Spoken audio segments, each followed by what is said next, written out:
Good morning and welcome to the Wildcat Weekly.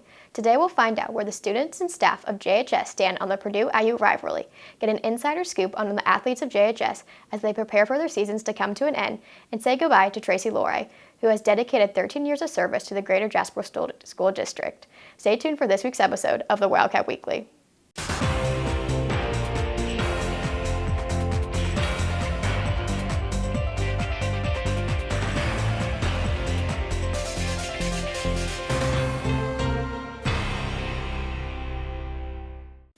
Listen here as we discuss your high school sports and what's to come for the 2025 school year. Welcome to Wildcat Weekly Sports. This week we're going to be discussing our new football coach, Derek Hart, the basketball season wrapping up, and changes coming to Ruxer Field. We'll discuss your high school sports and what's to come. Now, Coach Hart finished the 2021 season in Illinois with a Class 5A runner-up championship. A quote from him says, "Our goal is always going to be to win championships," and he is going to be the next step that Jasper needs to take in football. He's excited to be coaching the same team as great Jasper football coaches before him, and we're excited to see where he takes us. The winter sports season is wrapping up. Wrestling 15-14 record. Basketball 13-10. Last game lost 63-57. I think I could join the basketball team. Senior year might be fun. Actually, I have a highlight from last night. Let's go ahead and roll it.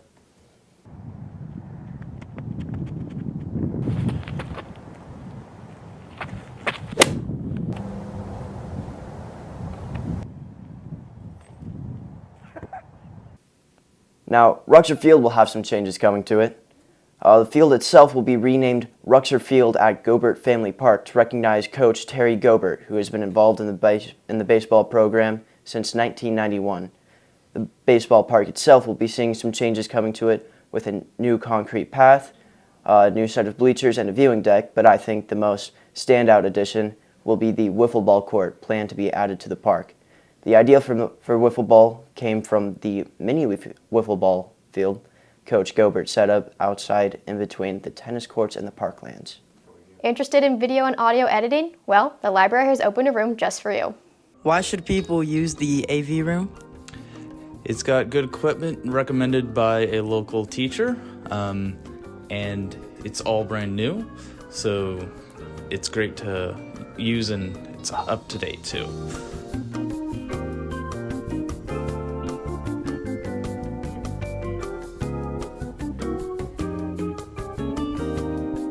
When will the AV room be open? The AV room is actually open for people right now.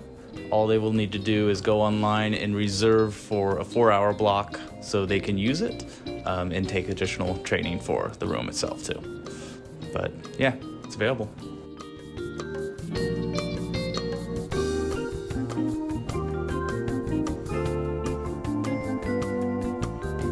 Anything you'd like to share about it? I think it's a good room to use. Just keep in mind that you will need to do some training for us to ensure that you're ready to use it, and that can be done online at jdcpl.us under resources, and you'll be able to find it in the Makerspace, I believe, and then contact us to use it. This Friday, Purdue and IU will face off once again at McKinney Hall in Lafayette. We went around the school interviewing students about who they think will come out on top. Good morning, Wildcats. Today we interview your fellow students to see who they think is going to win in the IU-Purdue face-off game this Friday. Who do you think is going to win in the IU-Purdue basketball game? IU, I guess. Good answer. Who do you think is going to win the IU and Purdue game on Friday? I think Purdue's going to win. Oh, we found someone. Who do you think is going to win in the IU-Purdue game? Purdue? Good answer. Good answer. Who do you think is going to win the IU and Purdue game on Friday? IU. Who do you think is going to win in the IU-Purdue basketball game this Friday? Purdue. Who do you think is going to win the IU and Purdue game on Friday? I don't know.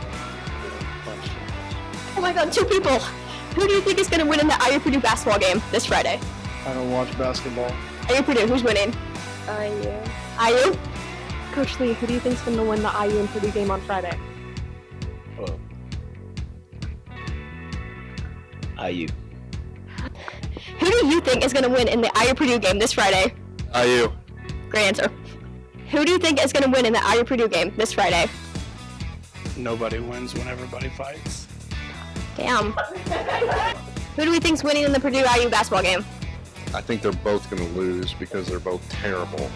And UK is awesome, and Murray State's second awesome, and Hoosiers, Boilermakers. What a great answer.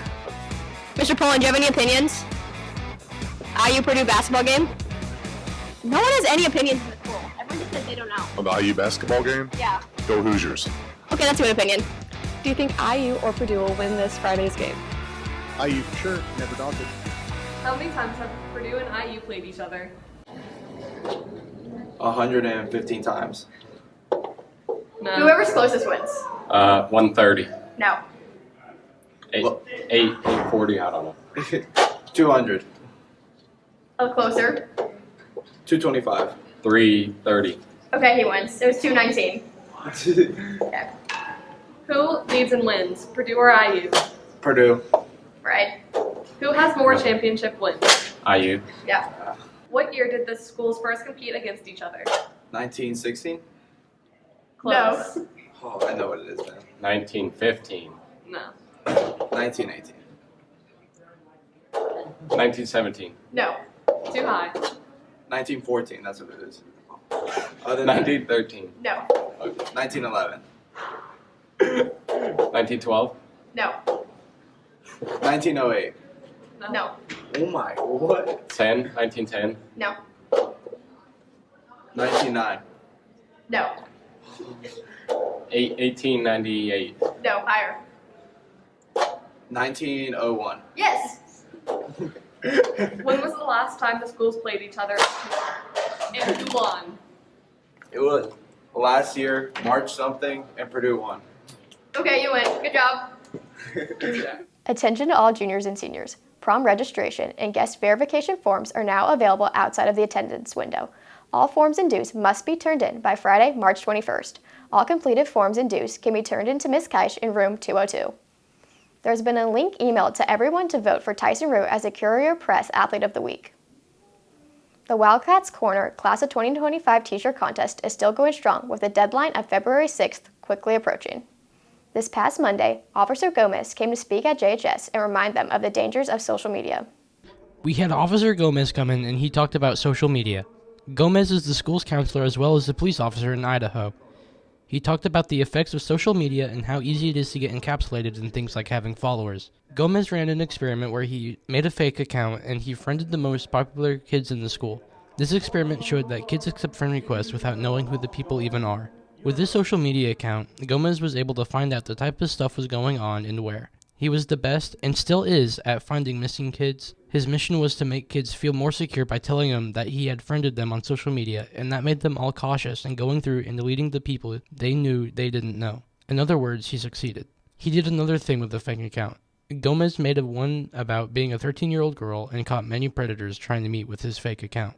Remember to be safe on social media. There's always someone out there who isn't who they say they are. Also, Gomez might be following you to make sure you're following the rules. Be safe out there. Dr. Tracy Lorey has had an impressive educational career spanning 32 years. Throughout this time, she has demonstrated incredible patience and built a strong community relationships. She has been granted a remarkable opportunity to serve not only Jasper, but also the entire state of Indiana. Join us now as we say goodbye. Members of the community gathered on Monday to celebrate the career of Greater Jasper Superintendent Dr. Tracy Lorey. Dr. Lorey has spent 32 years in the education field, serving as the superintendent at GJCS for the past 12 years. I feel very emotional about leaving a place that has been so much a part of who I am. Dr. Lorey was offered the role of Deputy Secretary of Education. She hopes that with her new job, she can improve education for everyone in the state, including Jasper. I felt like the work that I would be doing would be a way to not only give back to the students and educators in Jasper, but to have an impact at the state as well. The school board hosted an open house on Monday, giving everyone a chance to say their goodbyes to Dr. Lorey and reflect on the memories of her tenure. The best part about being the superintendent is being a part of the daily life of our students, getting to attend the events that they were part of, celebrating the victories, being able to observe in the classrooms, and then just seeing the things that they were able to accomplish and the opportunities that they have. That's the best part. For most people, the moment is bittersweet to see Dr. Lorey move on from Jasper. But as she moves on to a bigger and better role, we must say bye-bye to Dr. Lorey. That's it for this week's episode of Wildcat Weekly. I hope you have a great week.